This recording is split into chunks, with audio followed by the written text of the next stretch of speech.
Algebra 2, solving quadratics by factoring, and now we're going to look at factoring trinomials. So these are expressions or equations with three terms. So get down some vocabulary definitions and formulas first of all. The zero product property, we covered this in the earlier part of the concept. So if the product of two factors is zero, then one or both of them must equal zero. And then when we solve a quadratic equation, these are the values of x when y equals 0. So they're the numbers that you plug in for x that will equal 0. Here's the process of factoring quadratics that we looked at in the earlier part of the concept. So the first thing that you're going to look for is a greatest common factor. It could be a number and or variable that you would factor out to the front. Then the next thing you're going to look for are the number of terms. If there are two terms, you're going to look for that special factoring pattern, a difference of squares that we covered in the earlier part of the concept. This part of the concept we're going to look at if there are three terms, and that's called quadratic factoring, and we're going to use a method called the grouping method. Now here are the steps for the grouping method, and this is when you are factoring a quadratic in the form ax squared plus bx plus c. So you can see our example here. We don't have a number in front of x squared, but there's always an understood 1. So that means this is our a term. A is 1, b is 8, and c is 12.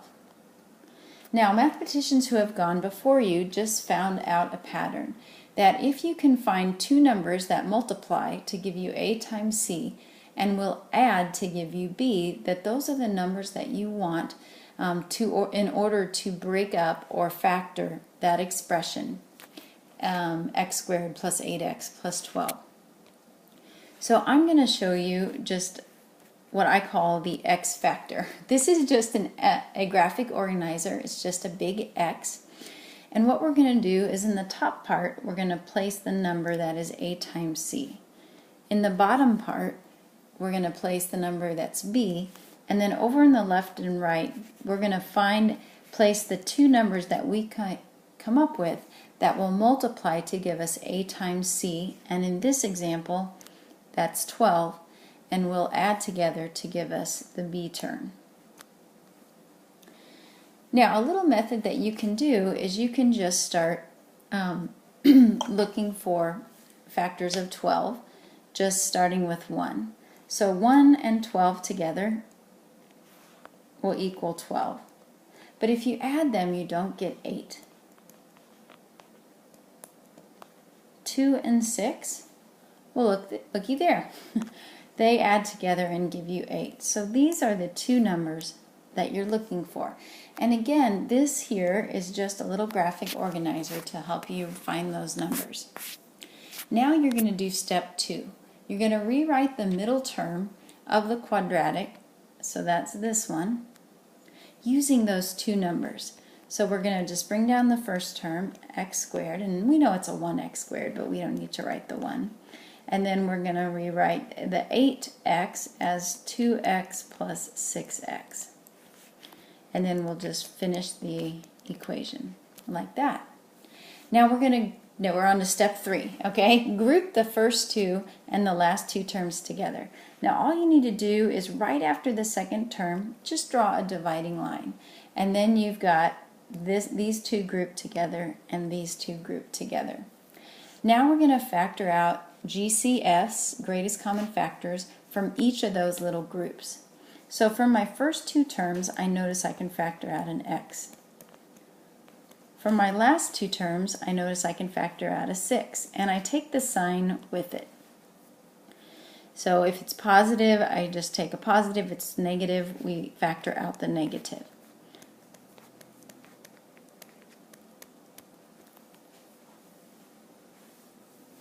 Now, step 4, we're going to factor out the common, not number or variable this time, expression.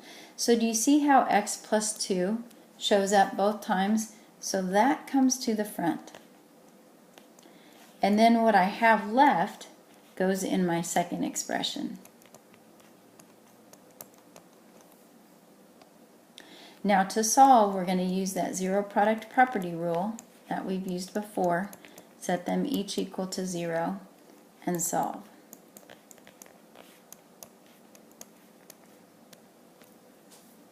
So whenever you have a trinomial, you're going to use this factor by grouping method. Let's try this first problem, x squared plus 33 equals negative 14x. Well, I need to, first of all, get this equation in this form. So I'm going to add the 14x to both sides. And I'm going to place it in the middle of the x squared and the 33 so that it's in the proper form. And that will be 0. Now remember, your a term is 1. Your b term, I'm going to write here, is 14. And your c is 33.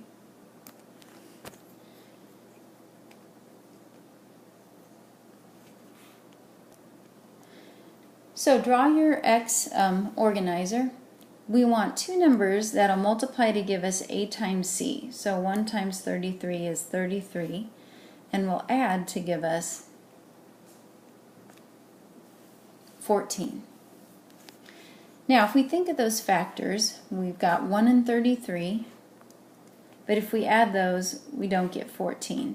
2 doesn't go into 33, but 3 does, 3 and 11.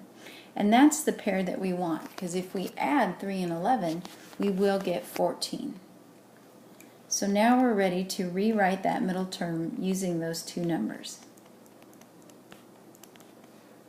So all we're doing is we're just dividing up that 14x using those two numbers.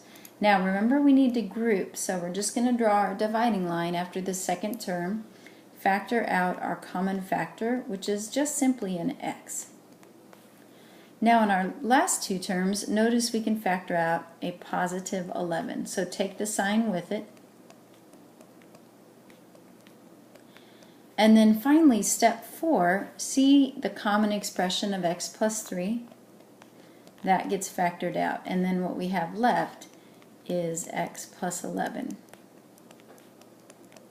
Now we can set each of these equal to 0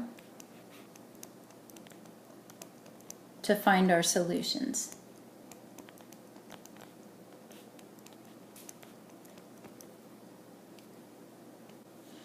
Alright, let's continue. So breaking apart or factoring quadratics and solving, it's just the same process, kind of variations on a theme. So notice this next problem, we've got to do the same thing as the last one, is we need to get all our terms on the left side of the equal sign. You always want the number in front of your x squared to be positive. Alright, now this time let's look for a greatest common factor, and I notice that 5 will divide into each of these. So I'm going to factor the 5 out and then just write what I have left once I do that.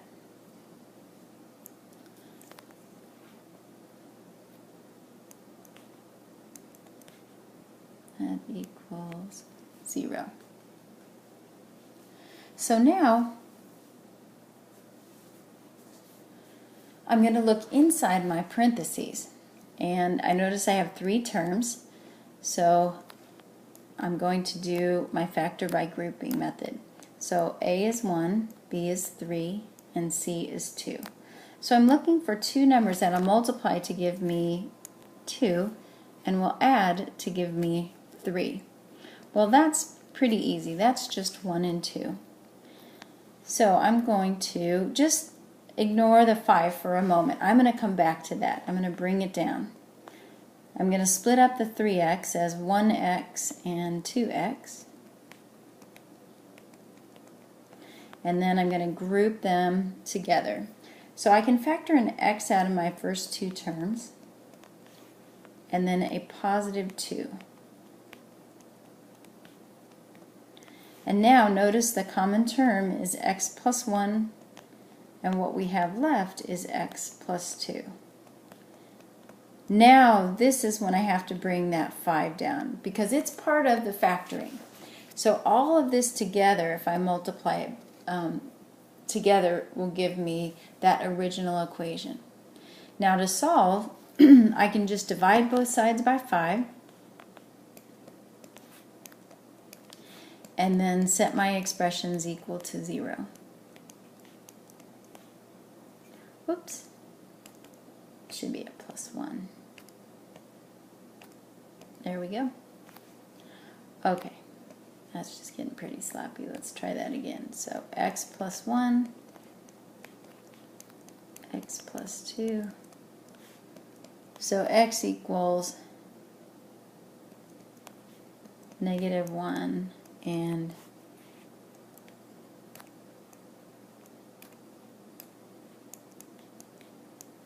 -2.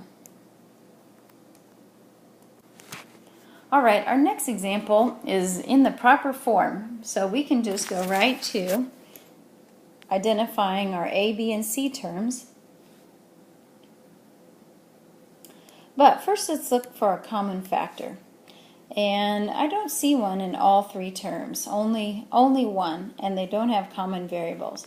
So now we'll identify A is 2, B is -1, and C is -6. So using our little organizer, we're looking for A times C is -12. Two numbers that'll multiply together to give us -12 and add to give us -1. Now here's just a way to do it with when you have negatives. Just ignore the negatives. Think of numbers that'll multiply to give you 12, and if you add or subtract them, you would get 1. So 1 and 12, but if you add them you get 13, and if you subtract them you get 11. So let's just work our way up. 2 and 6, if you add you get 8, if you subtract you get 4. 3 and 4. If you add you get 7, but if you subtract you get 1. So that's going to be what we want. And then depending, one of them is going to have to be negative. Well, we just do trial and error, guess and check. And so if my 4 is negative, when I add those, I will get -1. So that's the pair we want. So now we're going to rewrite that -1x as plus 3x minus 4x. And then I just finish my equation. Now right after the second term, you're going to draw your dividing line to group. Your first 2 terms, your only common factor is just an x. Now your second one, it's a -2. And when you factor out that -2 from -4x, you're left with positive 2x and a positive 3. And that's good because then you have the common expression of 2x plus 3 with x minus 2 left. Then, setting these both equal to 0,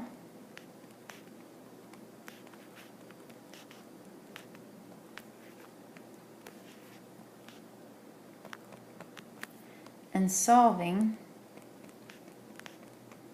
you'll get x equals -3/2 and x equals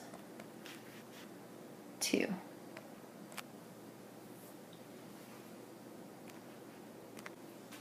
Alright, this is our last example together. So I'm looking for a common factor, but I don't see one. So I'm going to identify A, B, and C.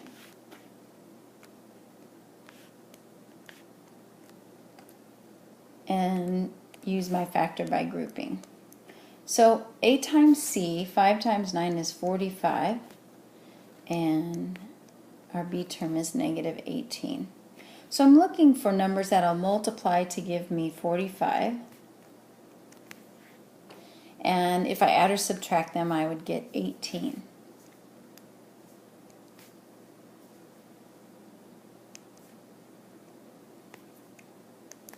Oh, so right away I see 3 and 15. And let's see, I'm going to need my signs to be both negative, so that when I multiply them together I get a positive 45, but when I add them together I get a negative 18. So now let's rewrite the middle term using those two numbers and then finish the equation. Good. Now let's group the first two terms together. Now between negative 15x and 9 I can factor out a negative 3, and that'll leave me with positive 5x minus 3, which is good because my common expression is 5x minus 3, and then what I'm left with is x minus 3. Now setting these each equal to 0, I'm going to add the 3 and divide by 5. And then on this one I'll simply add the 3 to both sides. Alright, now you're ready for the independent practice. So complete those problems, pause the video, complete them, and then come back and check your answers. So here's the answer to number 1. First you needed to move everything over to the left side of the equal sign, and then since there's no greatest common factor, you can jump right into factor by grouping. And your two solutions will be negative 4 and positive 2. Now check your answer to number 2. I'm glad we worked this one because notice when you did the factor by grouping, you needed to factor out just a 1. And in that case, we do factor out the 1 with the sign, so it's a positive 1. So then when you go to group those together, you have x minus 5 and then 2x plus 1. So if that threw you off a little, just pause the video and go through my steps and make sure that you understand that.